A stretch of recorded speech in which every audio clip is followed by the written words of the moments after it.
Assalamualaikum warahmatullahi wabarakatuh. Perkenalkan, nama saya Nabila Salsabila Ishak dengan NIM C01122127.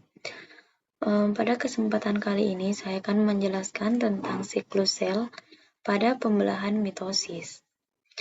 Mitosis adalah pemisahan DNA dan pembentukan sel baru yang hanya terjadi pada sel eukariotik yang terdiri dari 4 fase.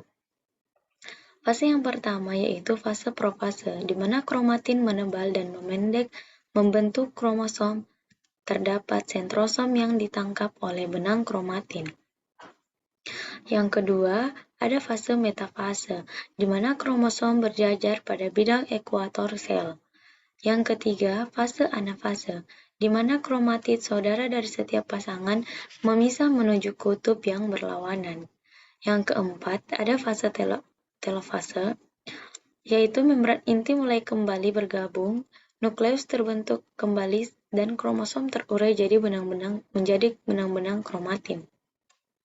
Pada fase telofase ini terjadi sitokinesis, di mana pembagian sitoplasma menghasilkan 2 sel anak yang identik bersifat diploid atau 2N. Pada pembelahan mitosis ini terjadi selama 1 jam. Selanjutnya kita akan beralih ke fase interfase. Sebelum fase interfase terjadi fase gap 0, di mana sel bekerja dengan kegiatannya masing-masing atau sel tidak aktif. Fase interfase yaitu proses penggandaan DNA dan organel-organel sel yang terdiri dari gap 1, sintesis, dan gap 2.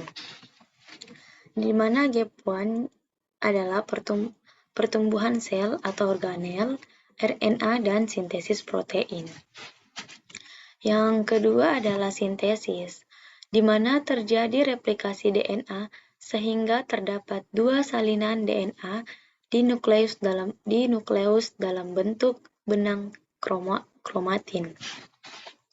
Yang ketiga adalah gap 2, di mana sel memeriksa ulang dan melakukan perbaikan. Pada gap 1 terjadi selama 10-11 jam. Pada sintesis terjadi selama 6-12 jam. Dan pada gap 2 terjadi selama 4 jam.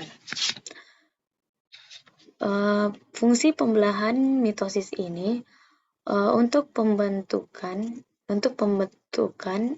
pertumbuhan, dan regenerasi sel-sel baru untuk pertumbuhan dan regenerasi sel-sel baru dan mengganti sel-sel yang rusak.